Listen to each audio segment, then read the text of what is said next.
Bem-vindas aí, sejam bem-vindos. Vamos dar continuidade aos nossos estudos aqui sobre o controle de constitucionalidade. A gente teve um pequeno intervalo aí, né? Na semana passada a gente passei aquele exercício para a gente tentar encaixar algumas ideias aí que a gente tinha trabalhado em aulas anteriores, mas a verdade é que na última aula de conteúdo a gente tratou sobre propriamente o controle difuso de constitucionalidade. E aí a gente teve a oportunidade de enfrentar aquela questão conceitual, de saber que o controle difuso ele permite a qualquer juiz ou tribunal, diante de um caso concreto que ele foi submetido, afastar a incidência de uma norma por considerá-la inconstitucional. Então, essa é a ideia do controle difuso, incidental, concreto. Então, um juiz, diante de um caso que lhe é submetido, como questão incidental, pode afastar a aplicação de uma lei, que ele eventualmente fundamenta, ele vai ter que fazer esse esforço argumentativo para afastar a aplicação da lei e vai julgar o caso concreto após a resolução desse incidente. Então, a gente tem essas ideias aqui que são importantes para a gente perceber, para a gente poder discutir, que a gente precisa levar em consideração.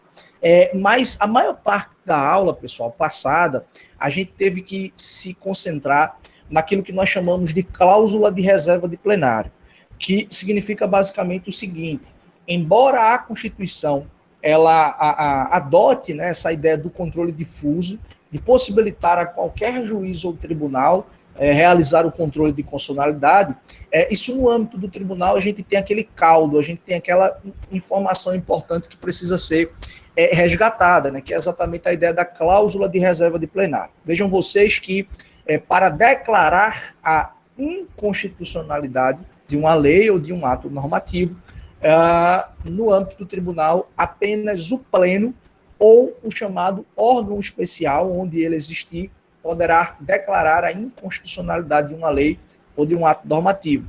Os órgãos fracionários aqui não têm essa competência. A gente discutiu, eu mostrei aqui para vocês brevemente, a título ilustrativo, um panorama sobre a estrutura do TRF, por exemplo, né, nosso TRF aqui da 5ª região, e eu mostrei para vocês a primeira turma, a segunda, a terceira e a quarta turma, né, que são os órgãos fracionários que julgam ali as apelações criminais, os agravos, né, de instrumento, as apelações cíveis, dentre outros recursos de decisões que são proferidas por juízes singulares, juízes ali no primeiro grau.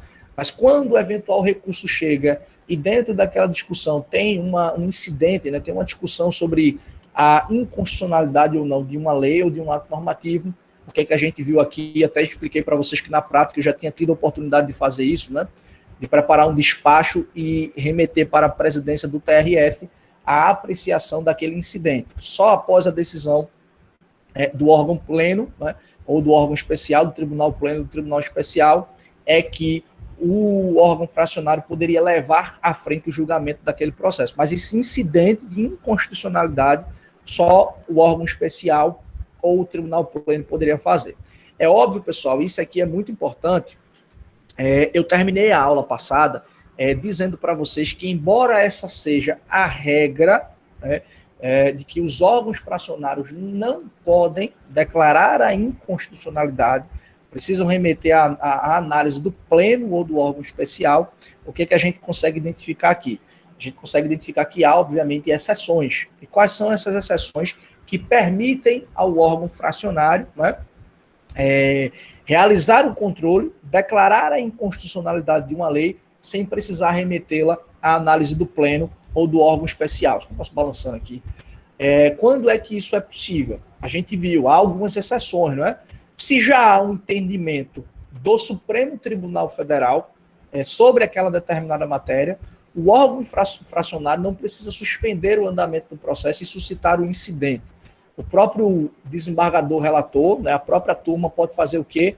Pode aplicar o entendimento do Supremo Tribunal Federal, declarando a inconstitucionalidade daquela determinada lei ou do ato normativo. Então, cabe aqui ao órgão especial simplesmente aplicar o entendimento do Supremo Tribunal Federal. É aquela ideia, né, de coerência, de estabilidade e de integridade do ordenamento jurídico a partir do nosso sistema aqui de precedentes. Portanto, isso é muito importante para a gente visualizar, tá?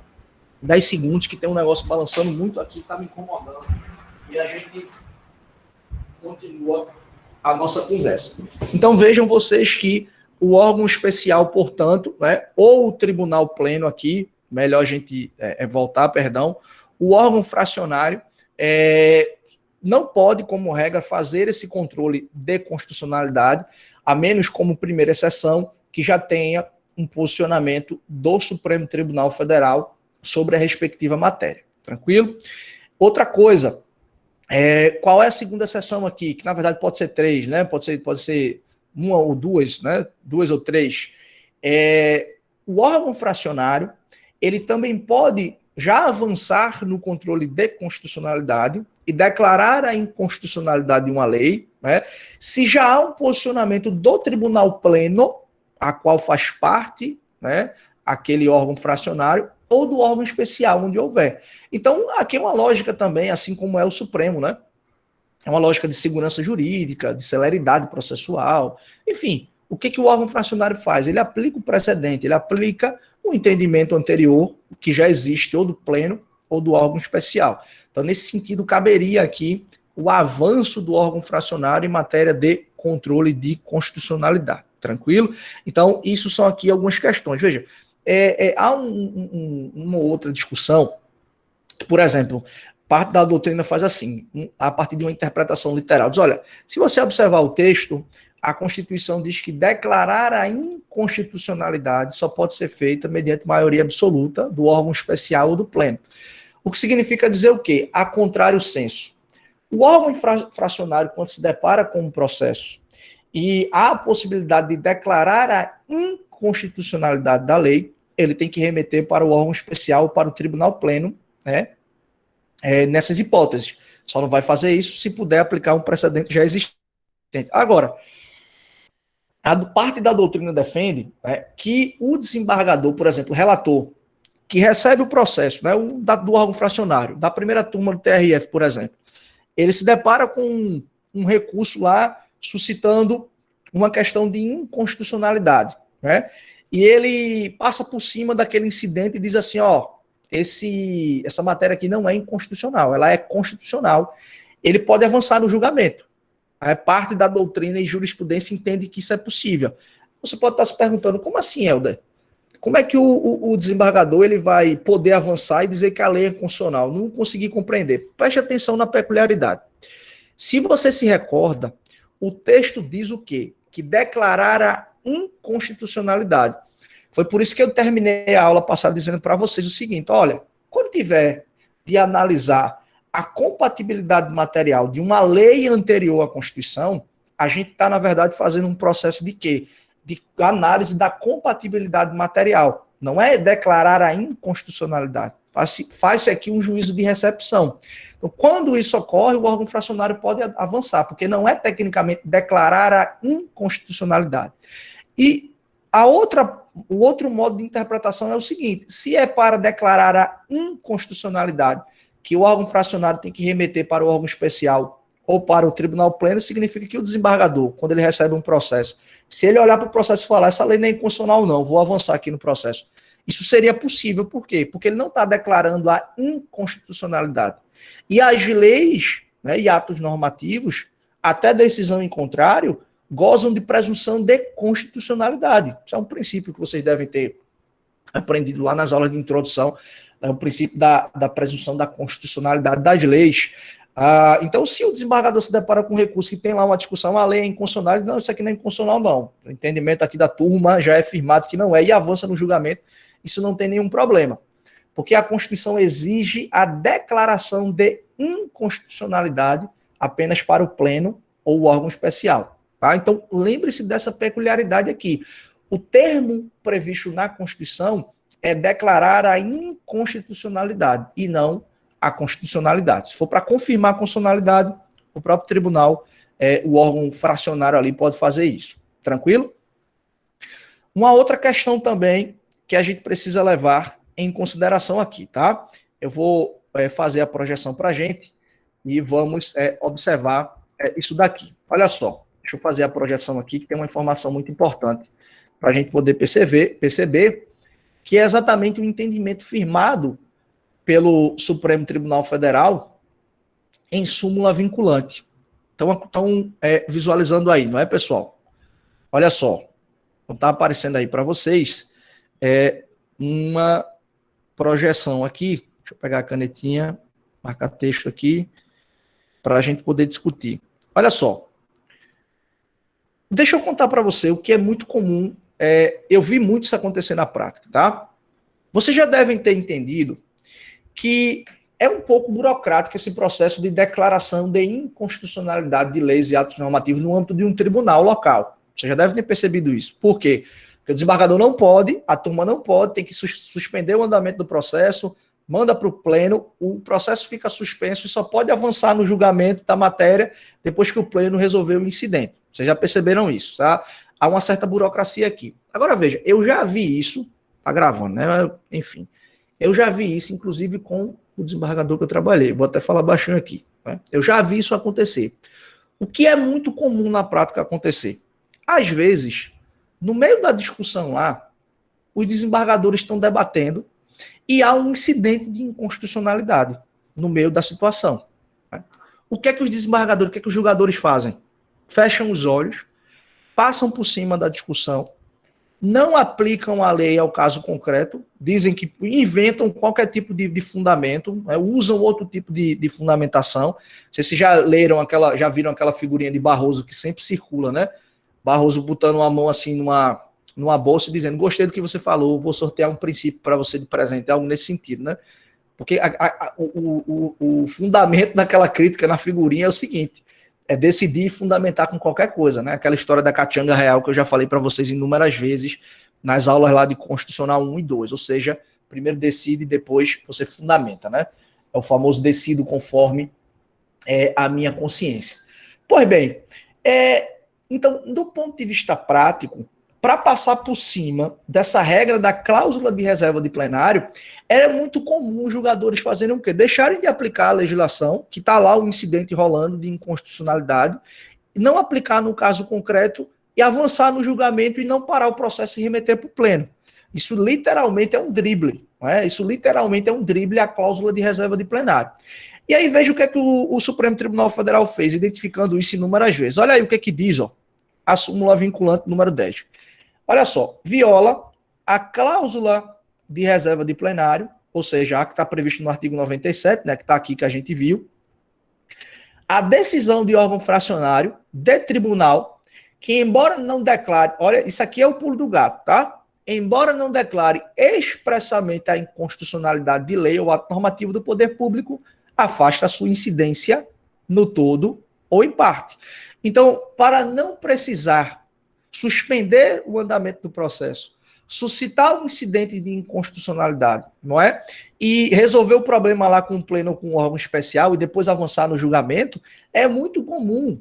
É muito comum. Por incrível que pareça, essa súmula vinculante, ela já tem um quantitativo bom de idade, ela certamente já é maior de idade, mas isso era muito comum acontecer, e até hoje acontece, os julgadores saberem que devem respeitar a cláusula de reserva de plenário, no entanto, né, não declaram expressamente a inconstitucionalidade de uma lei, discutem, falam, diz que a lei pode ser inconstitucional, mas não consta no voto que eles estão dizendo que a lei é inconstitucional, só estão deixando de aplicar no caso concreto. Então isso é burla, tá, pessoal? Isso é burla, isso é drible ao que está previsto na Constituição Federal. Essa é a razão de ser, esse é o DNA da súmula vinculante. Ó, se tem lá um incidente, suspenda o andamento do processo e mande para o pleno. Não fique de firula discutindo a matéria e do ponto de vista formal não constar que você está declarando a lei inconstitucional. Isso está violando a cláusula de reserva de plenário e a súmula vinculante está aqui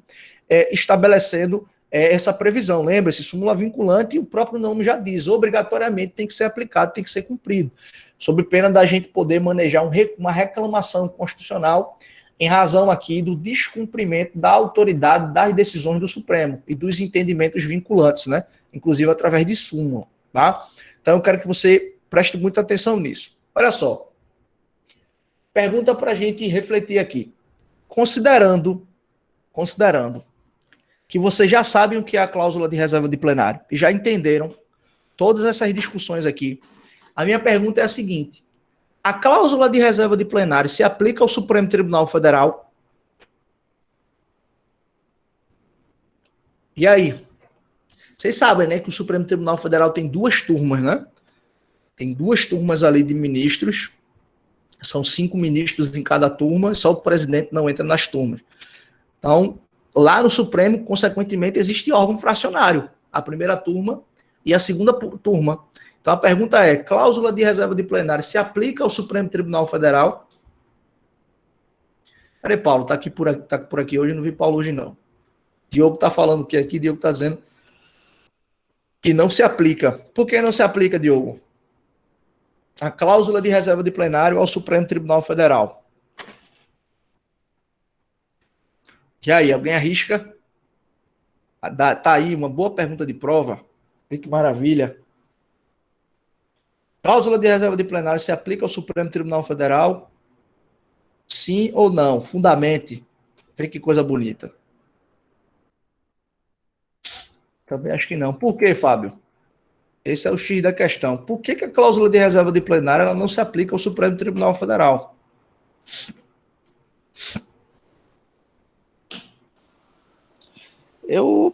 Pelas 2 regras que a gente viu na aula passada, eu acho que não faz sentido se aplicar ao STF. Eu acho que é por isso. Tá, vamos lá. O que é que tem a segunda instância, Diogo?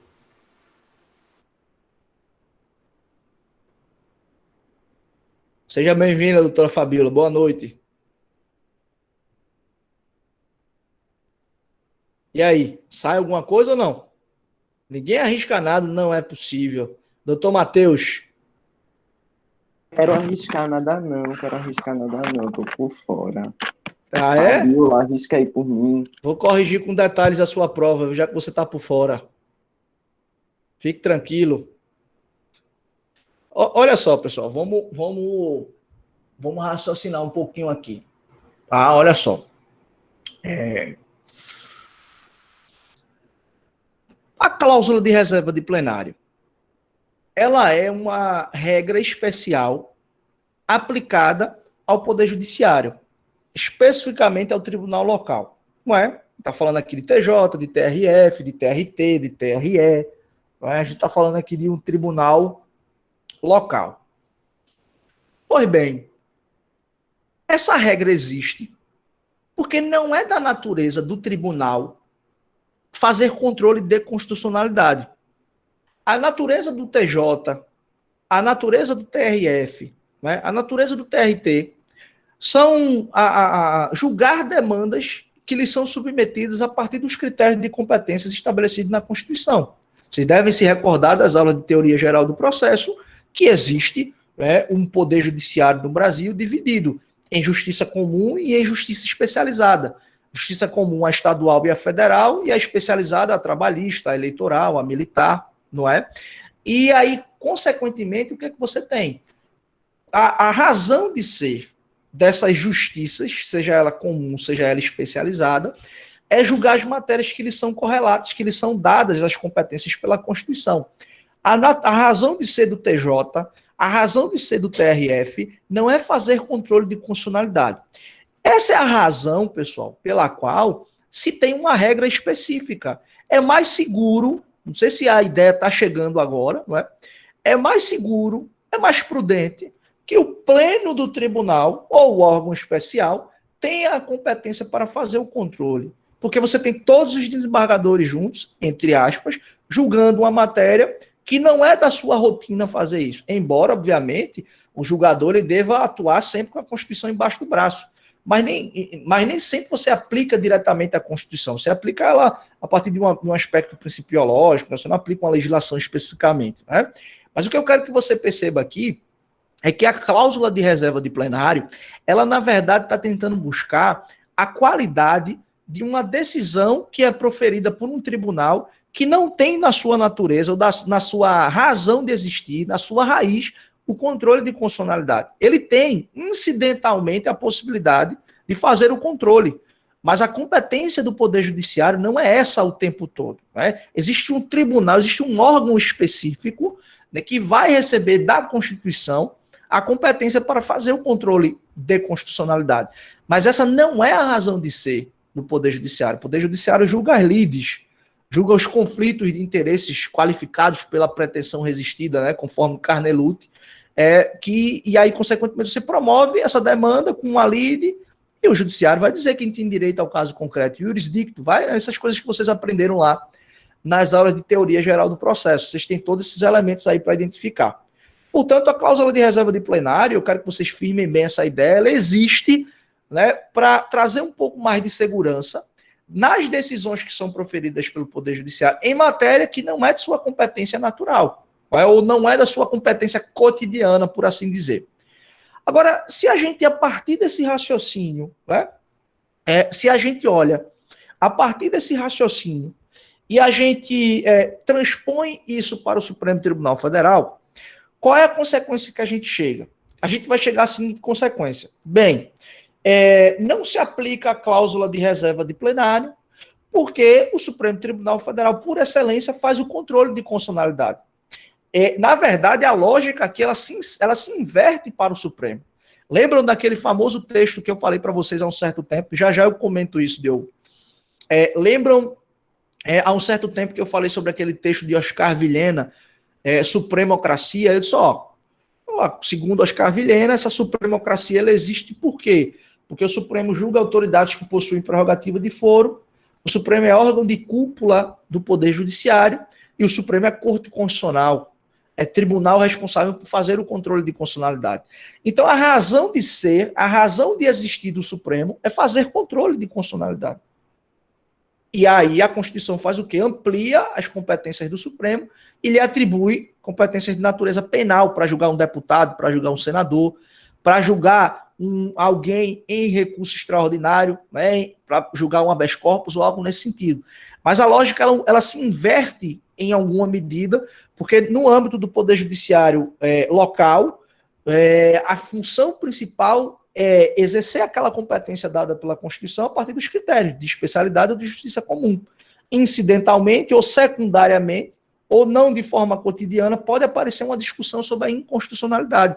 Não é todo o processo que foi julgado lá pelo desembargador que eu trabalhei com ele que tem incidente de inconstitucionalidade. Eu conto nas mãos. Né? 1 ano e meio que fiquei assessorando o desembargador que teve um incidente de inconstitucionalidade. E olhe lá, se eu puxar pela memória, eu só lembro exatamente, efetivamente, de 2. Não lembro mais do que isso. E se tivesse acontecido mais do que isso, eu realmente teria lembrado, porque era matéria de controle de constitucionalidade. Embora eu tenha visto o tribunal julgar outros incidentes por conta de casos que estavam tramitando em outras turmas. Mas para o Supremo não, é da razão de ser, é da natureza do Supremo Tribunal Federal fazer o controle de constitucionalidade de maneira que não tem por que você dizer, manda para o pleno porque é mais seguro o pleno julgar. Né? E se bem que nem o pleno do Supremo Tribunal Federal é seguro o julgamento de alguma coisa, né? Julga uma coisa hoje, daqui 2 semanas, daqui 1 ano, daqui 2 anos já muda de entendimento. Mas a ideia aqui é que a cláusula de reserva de plenário não se aplica no Supremo Tribunal Federal, porque a Corte, por excelência, faz o controle. Então, qualquer discussão lá, no âmbito de uma daquelas turmas, se tiver um incidente de inconstitucionalidade, veja que louco, né? Alguém impetra um habeas corpus no âmbito do Supremo Tribunal Federal, ou um mandado de segurança, porque o ato da autoridade coatora se submete à jurisdição do Supremo Tribunal Federal, sei lá, um mandado de segurança impetrado contra um ato do presidente da República. Aquele caso que eu expliquei para vocês, do mandado de segurança impetrado por um parlamentar para trancar o andamento de um processo legislativo, né? Porque viola cláusula pétrea, porque viola o devido processo legal. De quem é a competência para julgar aquele mandado de segurança? O Supremo Tribunal Federal. Porque a autoridade apontada como coatora se submete à jurisdição da Corte, né? Então imagina, você impetra um mandado de segurança, um habeas corpus, e no meio lá da discussão tem um incidente de inconstitucionalidade. Antes do Supremo dizer se o cabo vai ser solto ou não, o Supremo tem que dizer se a lei é ou não inconstitucional. E aí o que é que imagine, o ministro lá, presidente da primeira turma, não, tem um incidente de inconstitucionalidade aqui, vamos suspender, vamos mandar para o Tribunal Pleno. Não existe isso. É da natureza, é do DNA, é da razão de ser do Supremo Tribunal Federal, a aplicação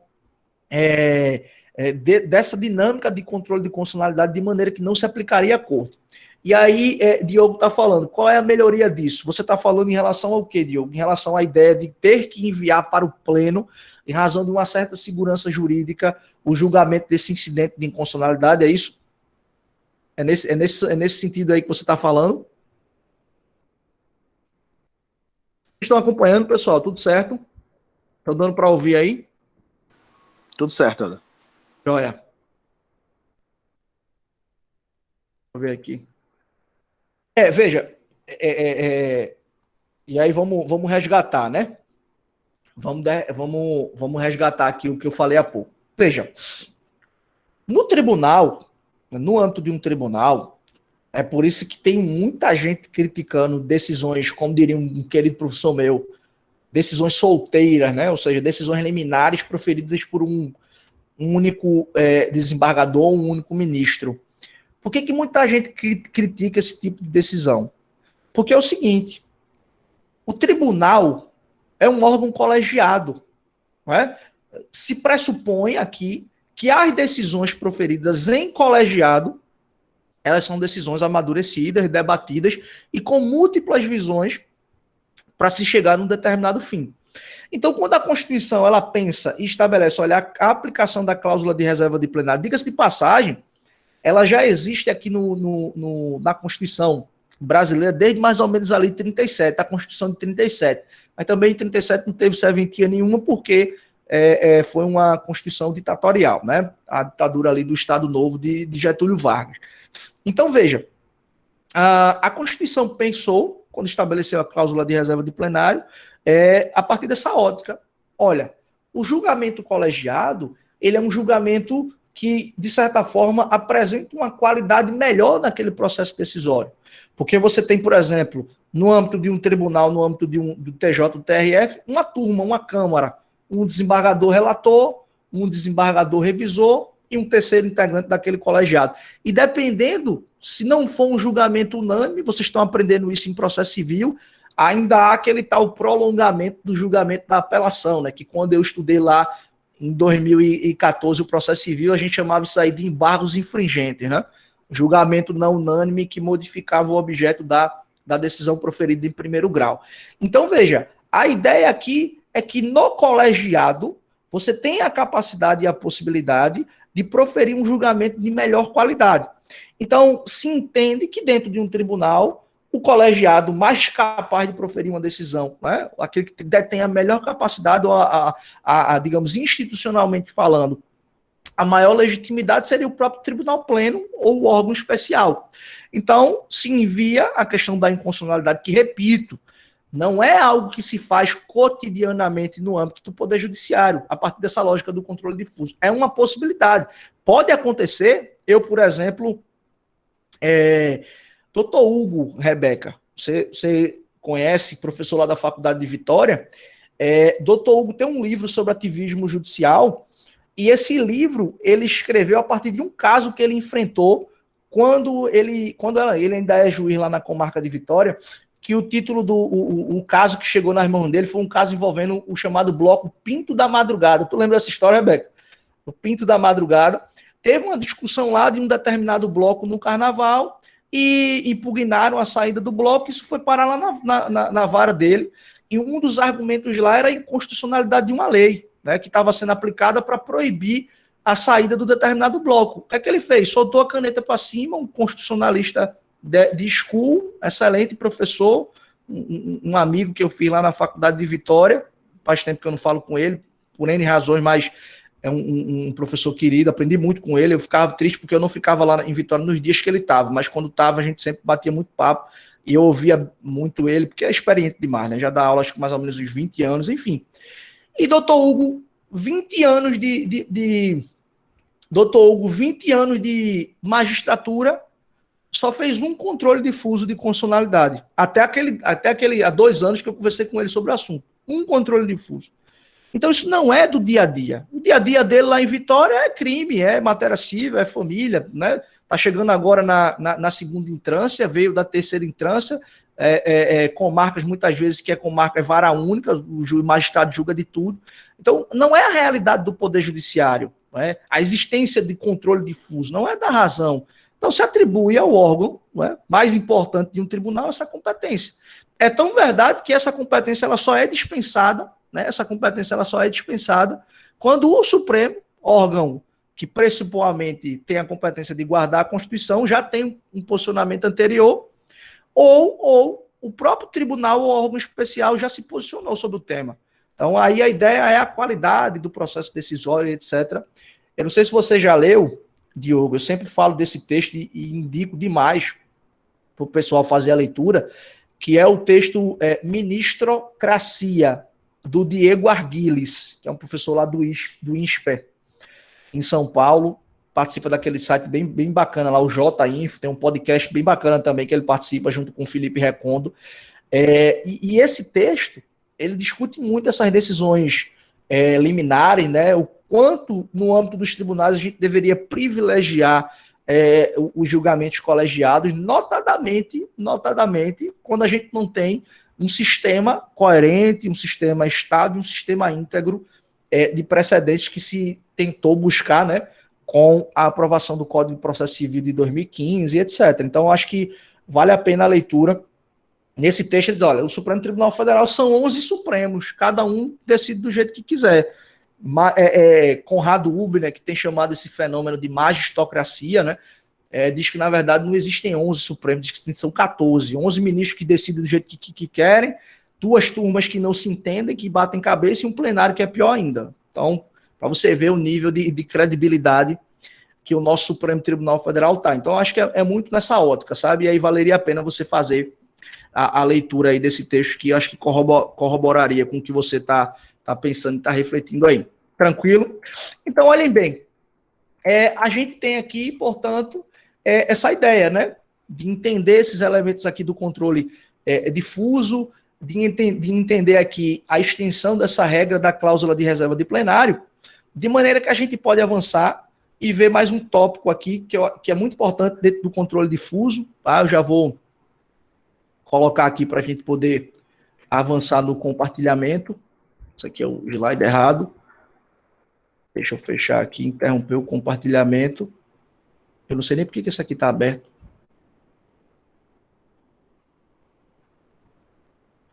Vamos voltar para cá. É esse aqui. Isso. Tanto slide aberto aqui que já dá uma confusão.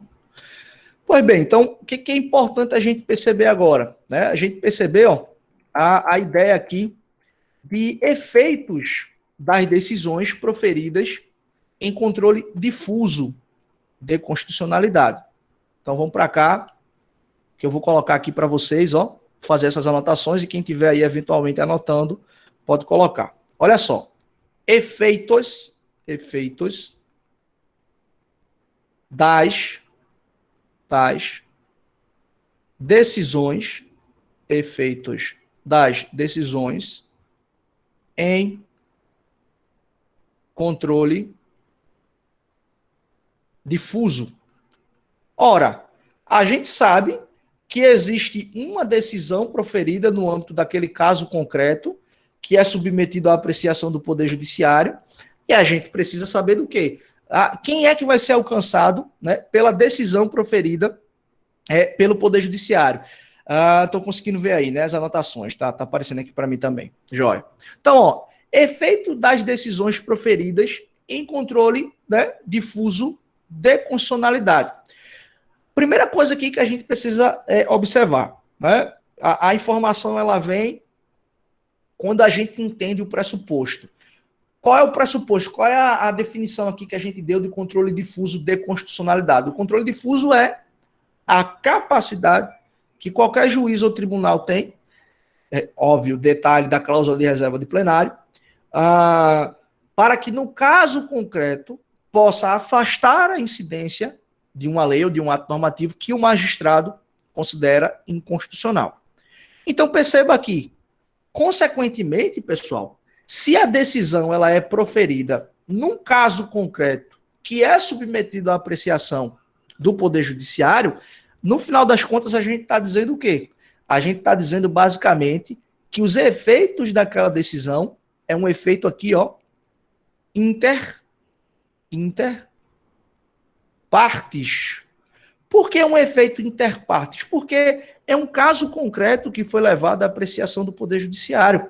Então, quando o juiz decide, aquela decisão ela vai produzir efeitos sobre a relação jurídica daqueles que compõem, que estão naquele, seja no polo ativo, seja no polo passivo, até terceiros interessados, ou o próprio Ministério Público. Lembram, né? Da extensão disso que eu falei na aula passada, quando eu comecei a explicar só quem é que pode suscitar essa discussão aqui em controle difuso? Qualquer das partes, o terceiro interveniente, o terceiro interessado, o próprio Ministério Público, ou de ofício, né? O magistrado pode decidir uma questão de inconstitucionalidade. Então, nesse caso aqui, como se trata de um caso concreto submetido à apreciação aqui do Poder Judiciário, a gente tem aqui essa classificação aqui interpartes, tá certo? Ou melhor dizendo, os efeitos dessa decisão, efeito aqui interpartes, na medida em que o efeito da decisão proferida no controle difuso vale para as partes que estão naquele processo. Tranquilo? Deixa eu ver aqui um comentário que o Diogo fez. Professor, só uma coisa, o artigo não é totalmente profanado, não fica muito subjugado todo o resto. Paz.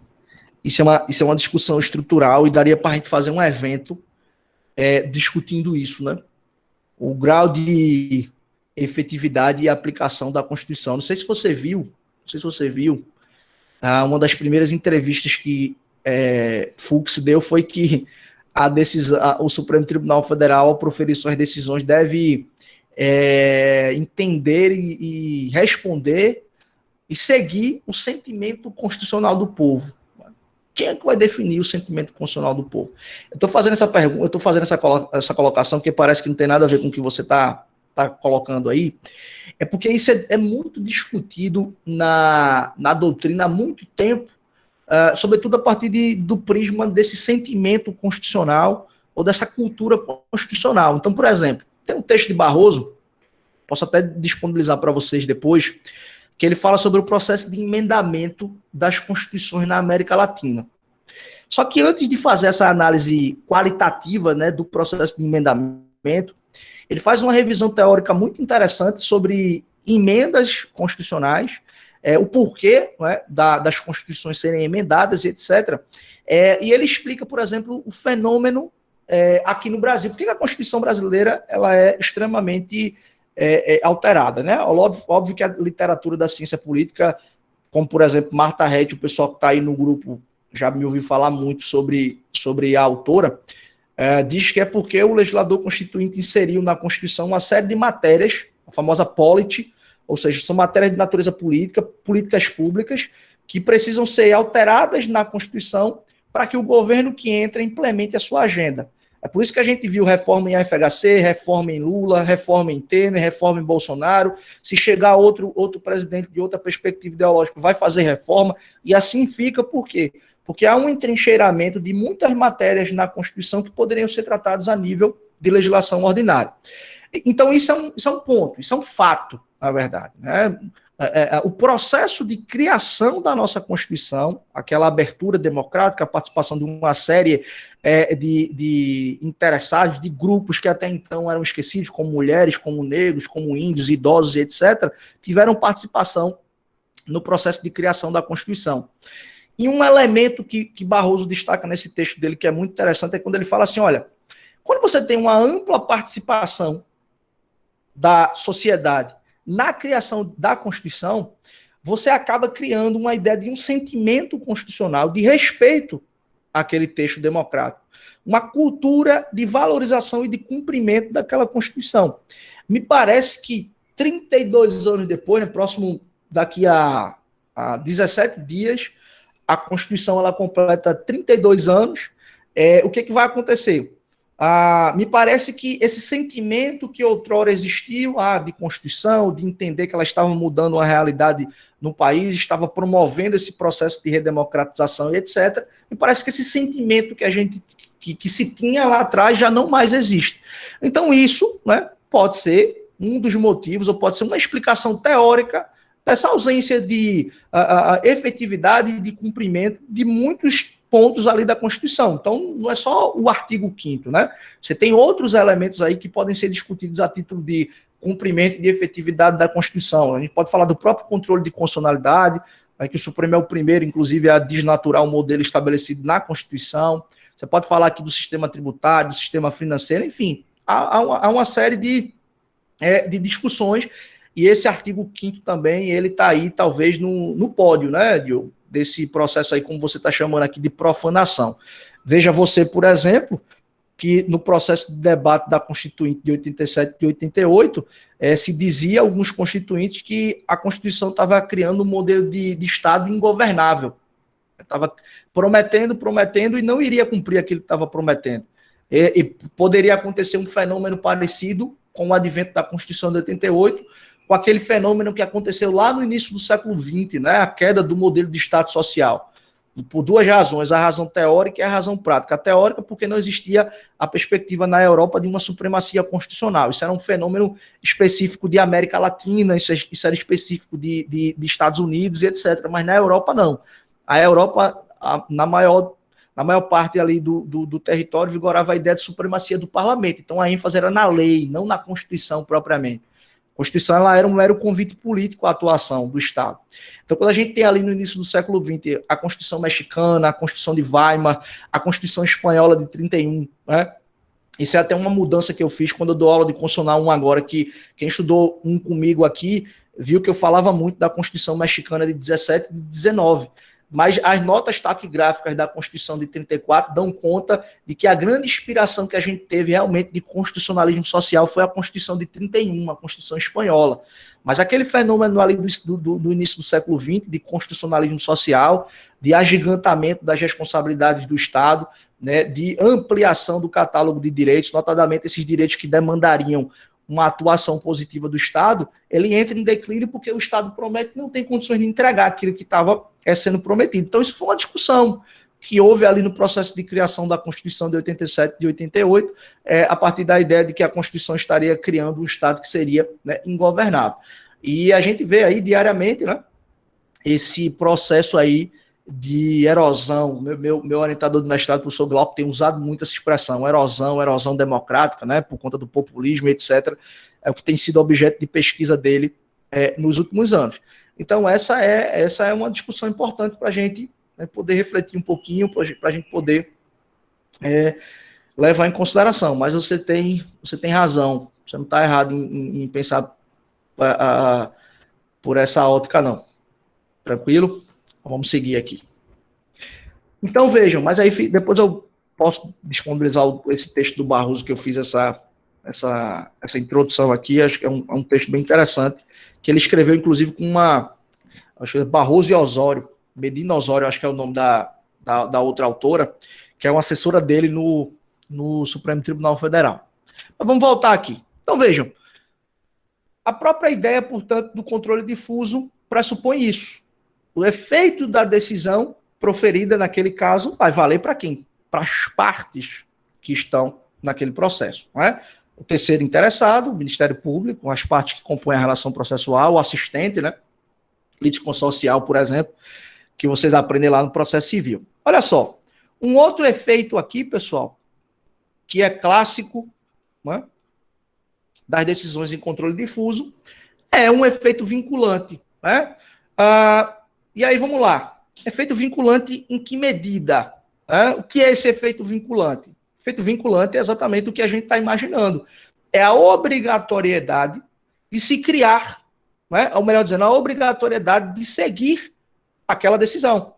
Ou seja, as partes, né, que recebem os efeitos daquela decisão têm que cumprir obrigatoriamente aquilo que foi decidido, sob pena de ser sancionado. De repente se aplica aquelas multas lá do processo civil, né, por fraude à jurisdição, por atos atentatórios ao exercício jurisdicional, né, por agir de má fé, ou algo que encaixe dentro daquelas hipóteses de punição de quem compõe uma relação processual e não age de boa fé. Né? Então, a gente tem aqui, dentro dessa lógica, essa eficácia vinculante, no sentido de que as partes, né, que tiveram seu processo decidido a partir daquele elemento que afastou a incidência de uma lei porque o juiz considerou inconstitucional, as partes ficam vinculadas àquela determinada decisão, tem que cumprir aquilo que objetivamente foi decidido naquele caso concreto. Tá?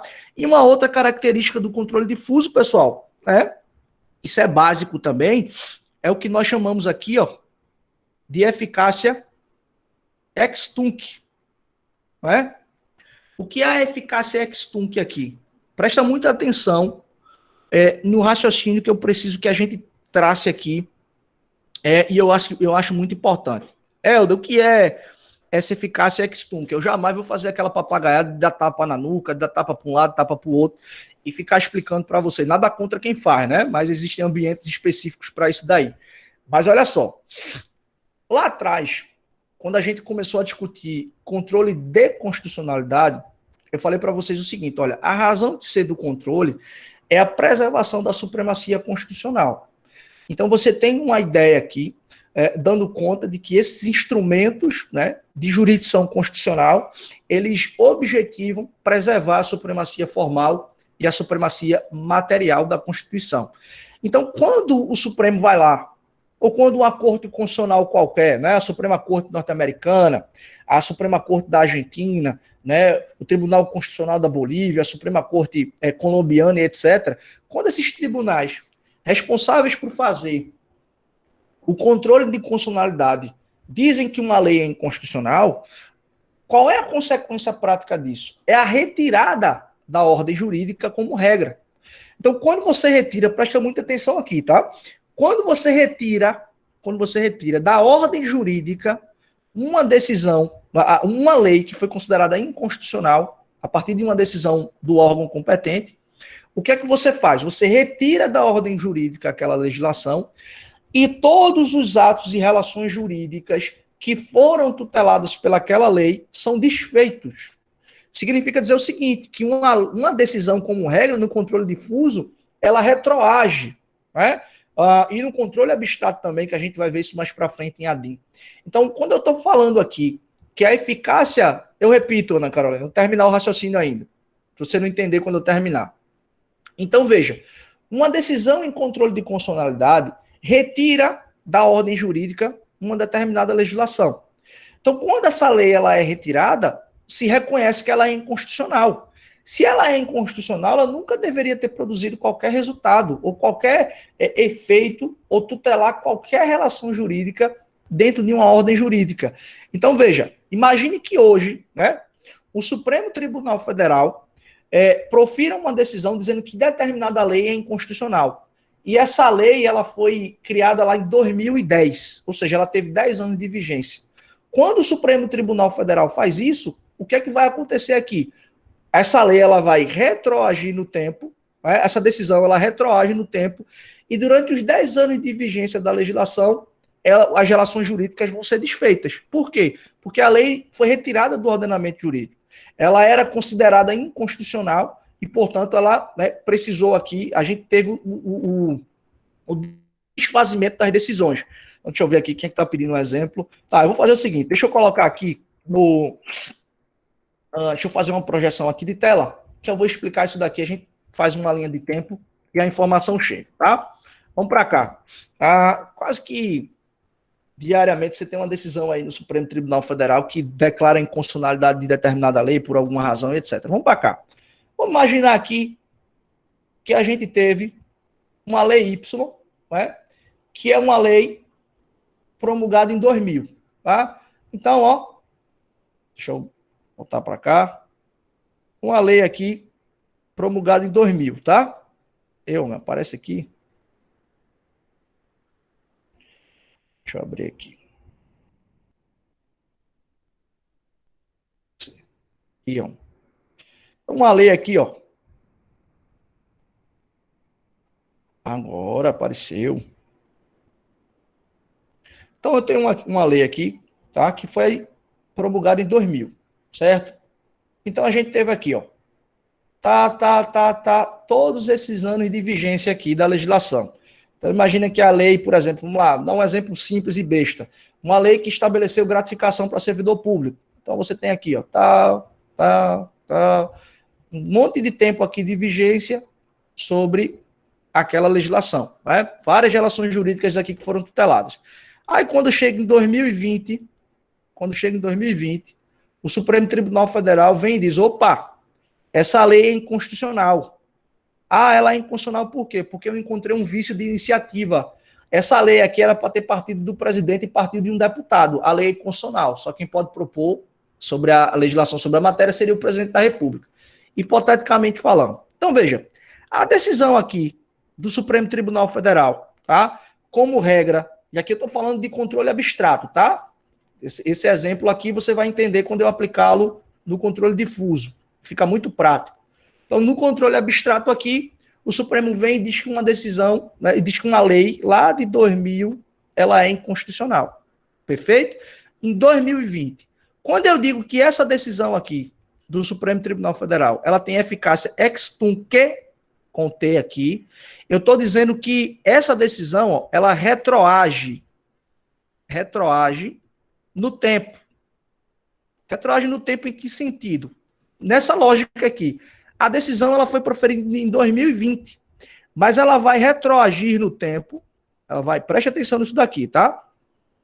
Ela vai retroagir no tempo e ela vai sair, ó, desfazendo todas as relações jurídicas que foram tuteladas pela lei que foi promulgada aqui em 2000.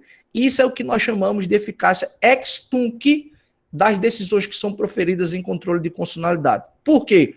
Porque se a lei é inconstitucional, ela nunca deveria ter produzido efeito. Tranquilo? Isso aqui é a natureza ou é a situação, e se não for inconstitucional, pode ser ex tunc. Se não for inconstitucional, a lei continua produzindo efeitos naturalmente, Ana Carolina. Não se altera aquele status jurídico da legislação, né?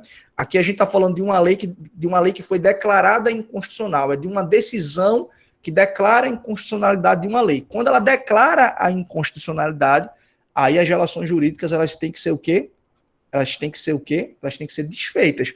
Se o Supremo aqui em 2020 reconheceu a constitucionalidade da lei de 2000, não tem o que fazer. As relações jurídicas elas serão conservadas intactas, serão conservadas, né, para não ficar redundante. Não tem por que mexer. Mas quando o Supremo ou quando o juiz ou um tribunal em controle difuso diz a lei é inconstitucional, ela vai o quê? Ela vai retroagir no tempo. Deixa eu mostrar isso aqui para você para ficar mais claro. Tá, Helder? Parece que a ideia chegou, né?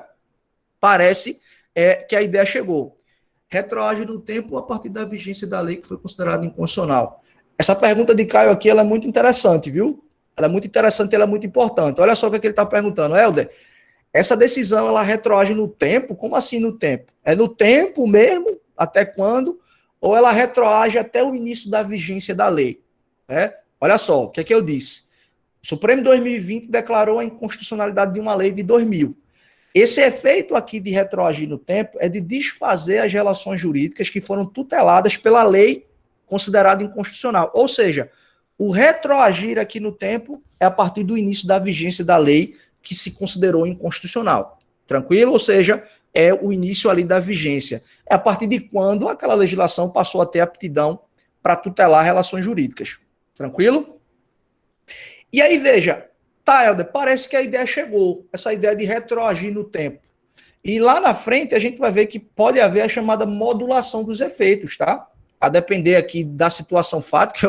Eu lembro de um caso, pessoal, que quem estudou Constitucional 2 comigo, lembra quando a gente passou por aqueles estudos lá de criação de estados, de municípios, né? Como está montado aqui o Estado Federal no Brasil. Eu disse, olha, município só pode ser criado no Brasil se for criado por uma lei estadual e se uma lei complementar do Congresso Nacional autorizar aquela criação. Então, uma lei complementar da União vai autorizar um tempo. Né? Diz assim, ó, no espaço de 1 ano, os municípios serão criados.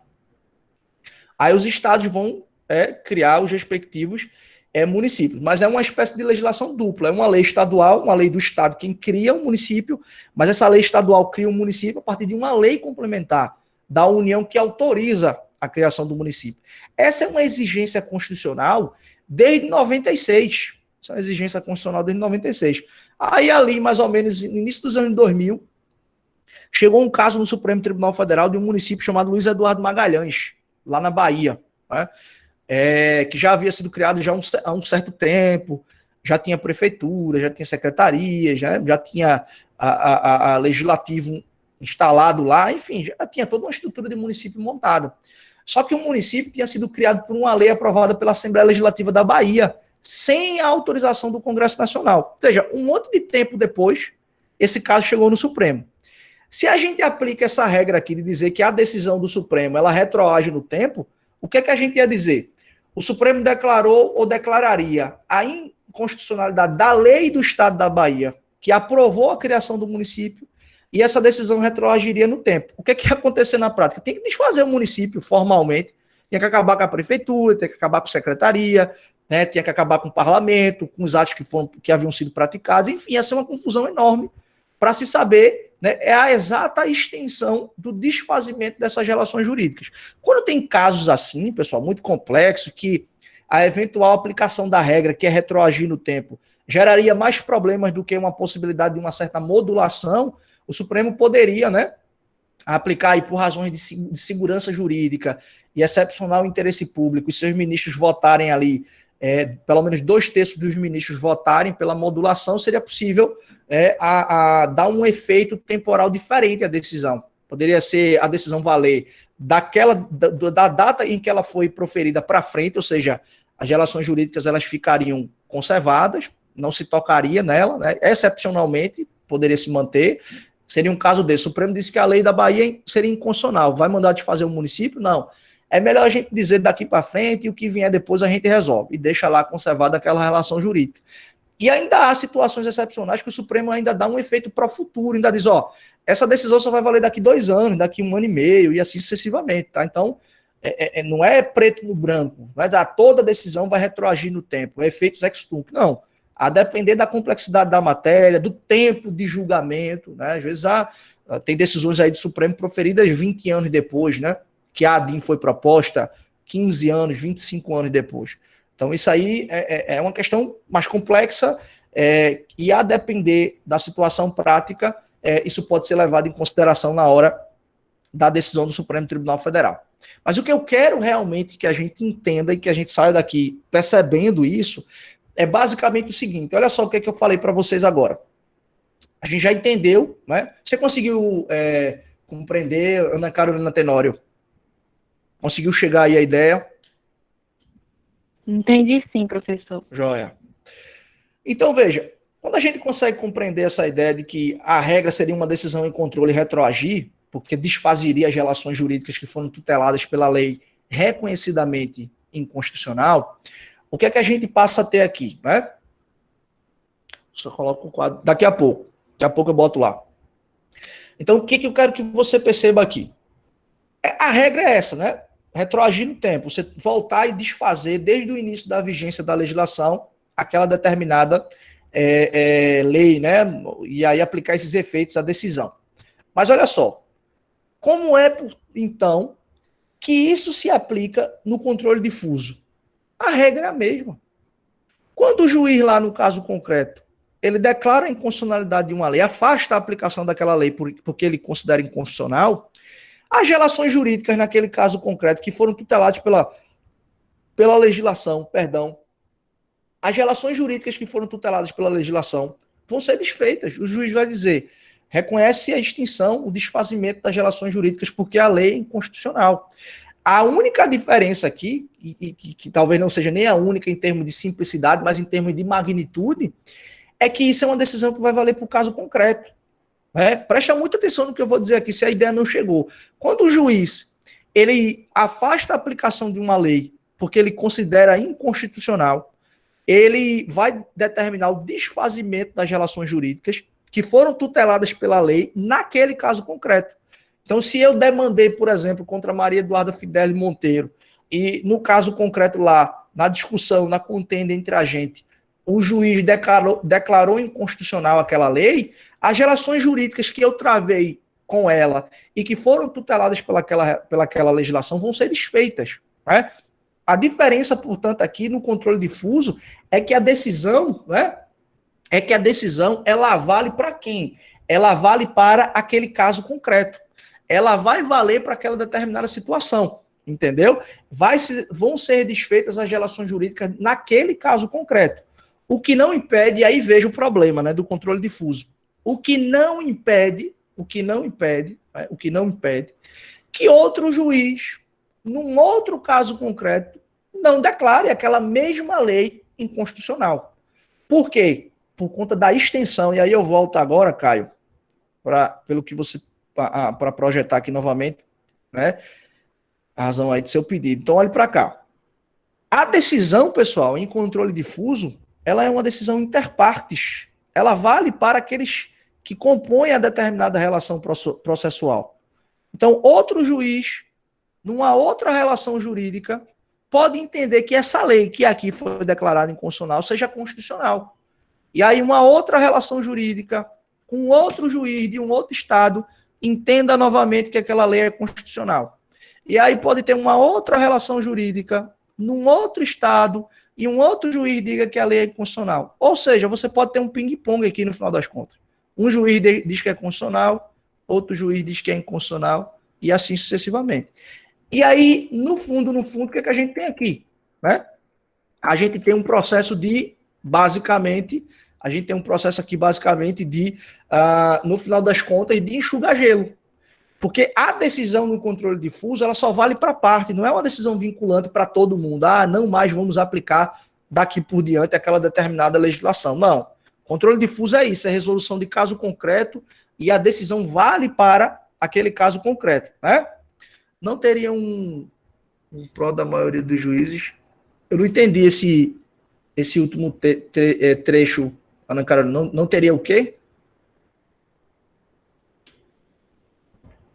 É que meu corretor não ajuda. Pode falar. A pergunta seria, não teria um voto, assim, da maioria dos juízes e decidiria assim?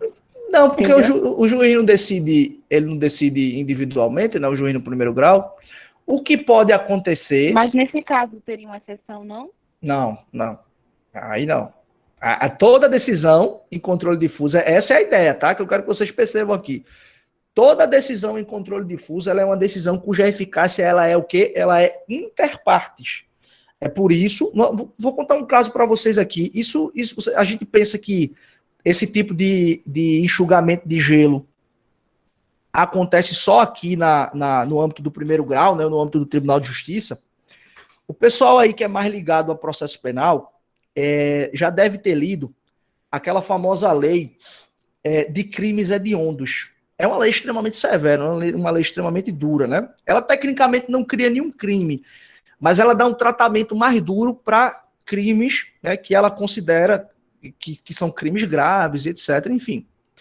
Há algumas previsões nessa lei de crimes hediondos que já foram objeto de discussão e de debate no âmbito do STJ, no âmbito do Supremo Tribunal Federal. Tinha uma em específico que era a seguinte. Vê que situação. A lei de crimes hediondos, ela diz o seguinte: quem for condenado em razão do cometimento de crimes hediondos, iria iniciar o cumprimento da pena obrigatoriamente no regime fechado. Ou seja, ela já dizia, independente da pena, independente das circunstâncias do fato, todo mundo que for condenado, né, sendo aplicado em relação a si a lei de crimes hediondos, o início do cumprimento da pena seria em regime fechado. E aí o que acontece? Isso é uma clara violação a qual princípio lá do direito penal que vocês estudaram com Carolzinha? Provavelmente estudaram com ela, né? Qual foi o princípio lá do direito penal que vocês estudaram com ela? Que é violado aqui quando você diz que todo mundo vai cumprir a pena em regime fechado inicialmente. Qual é o princípio aqui do direito penal que está sendo violado? O princípio da individualização da pena. Esse princípio da individualização da pena, pessoal, ele tem 3 desdobramentos, né? Quais são esses desdobramentos aqui? Primeiro, o Poder Legislativo, na hora de criar um crime, ele tem que criar um crime aplicando penas mais severas a crimes considerados mais graves e penas mais brandas a crimes considerados menos graves. Por quê? Porque você tem que levar em consideração as circunstâncias para a prática delituosa. Então você não pode simplesmente dizer a todo mundo que cometeu crime contra o patrimônio vai ser punido com 10 anos de prisão. Individualização da pena, cadê? A diferença aqui, a magnitude e a complexidade do crime que está sendo praticado. Então, é um direcionamento à individualização da pena para quem? Para o legislativo na hora de criar o tipo penal. É um desdobramento do princípio da individualização da pena para o juiz que na hora de decidir um caso concreto, ele não pode chegar assim, não, essa quadrilha aqui vai todo mundo receber a mesma pena. Ele não pode fazer isso. Ainda que sejam penas parecidas, mas ele não pode fazer isso porque a sentença tem que individualizar a conduta de cada um. Fulano estava na garupa da moto, foi fulano quem atirou, foi fulano quem emprestou a arma, foi fulano quem enganou a vítima, foi fulano quem avisou da chegada da vítima. Todo mundo vai pagar conforme a sua participação no delito. Isso é princípio da individualização da pena.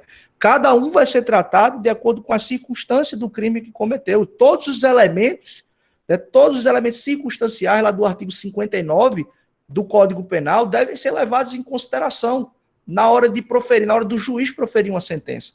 E isso também, o princípio da individualização da pena no direito penal, também é direcionado para quem? Para o Poder Executivo, que na hora lá de administrar o sistema carcerário não pode botar junto quem está cumprindo pena no regime fechado e quem está cumprindo pena no regime semiaberto.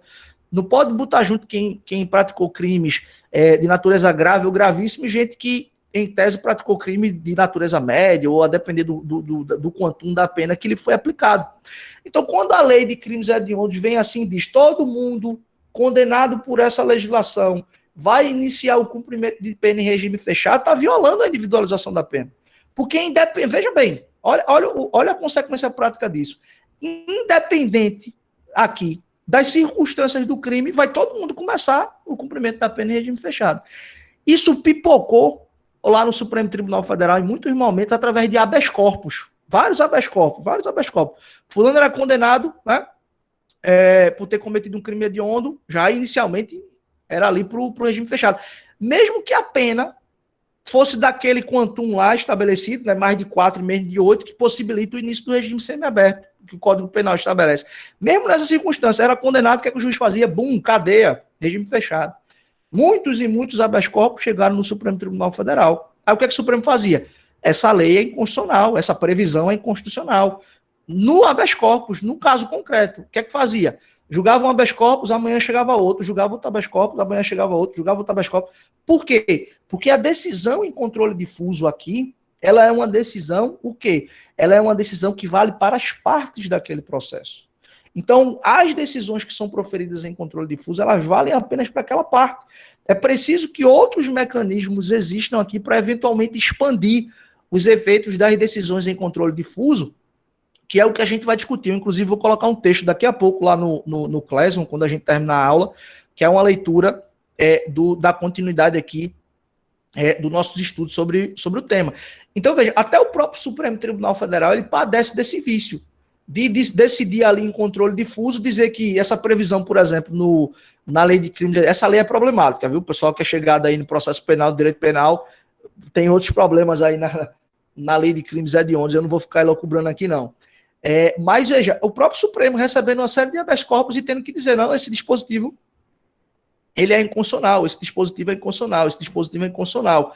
E aí, até que se chegou, né, a súmula vinculante, a decisões em ações diretas de inconstitucionalidade para resolver o problema. Mas no controle difuso, a eficácia da decisão ela é apenas ali, ó, interpartes, vale apenas para as partes do processo. Há modos de ampliação dos efeitos da decisão em controle difuso?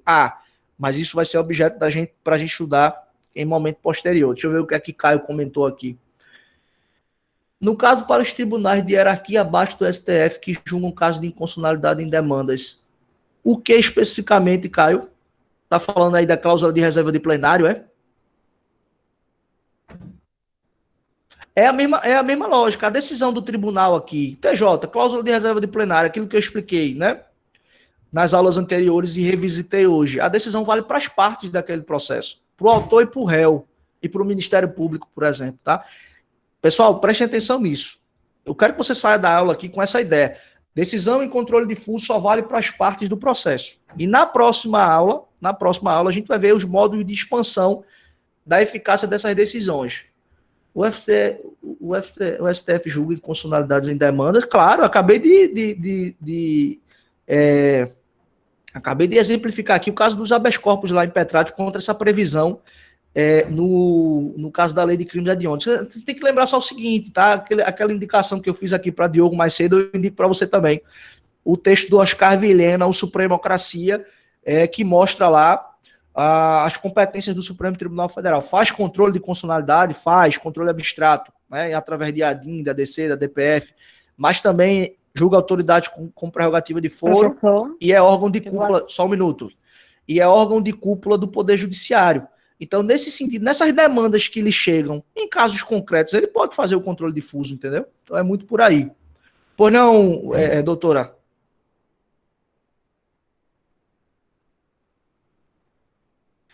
Então, é isso. Né? Nesse sentido aí, só para terminar o raciocínio. Então, nesse sentido aí,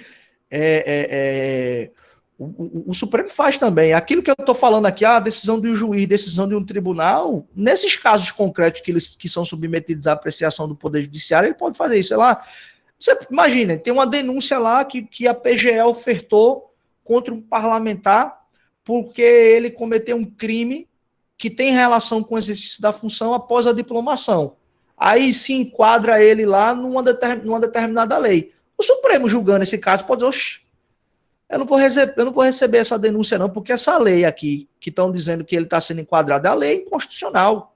E aí seria o quê? Um controle difuso, porque é feito no caso concreto e é uma decisão que vai valer para aquela parte. Né? Se for outra situação, num outro cenário, um julgamento de ADIM, né? Aí a gente está falando de uma possibilidade de eficácia erga omnes que a gente vai ver no momento adequado. Mas lembre-se disso, quando tem caso concreto no meio, a eficácia das decisões é para aqueles que compõem aquela relação processual, tá? Existem, obviamente, formas de expansão dessas decisões do controle difuso, que é uma atuação do Senado, prevista lá no 5210 da Constituição, a própria súmula vinculante, que está no artigo 103A, e a gente vai ver recurso extraordinário também, mas isso vai ser objeto de discussão na nossa próxima aula, tá? Pergunto, alguém tem alguma discussão, alguém tem alguma dúvida, alguém tem alguma colocação, alguém quer falar algo, tá tudo certo aí, conseguiram acompanhar? Acho que hoje a gente tá terminando bem no horário, viu? Tudo tranquilo, né? Sextou, professor, preciso ir para um bar. Faltam 4 minutos. Vou abrir aqui. Eu não acredito que vai esperar os 4 minutos, não, pare. Pessoal.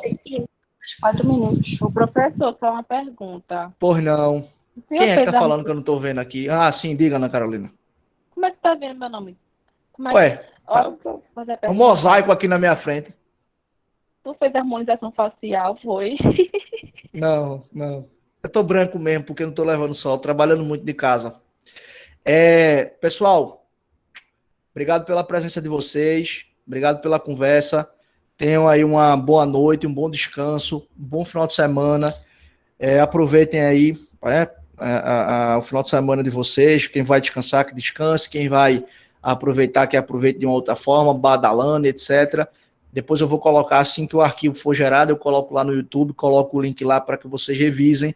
E daqui a pouquinho eu coloco o texto lá também de leitura e leiam, tá? Para a gente poder chegar nessa prova direitinho aí organizado, tá bom? Estão dispensados hoje, já vou terminar de gravar aqui e na próxima aula a gente dá continuidade aos nossos estudos, tá bom?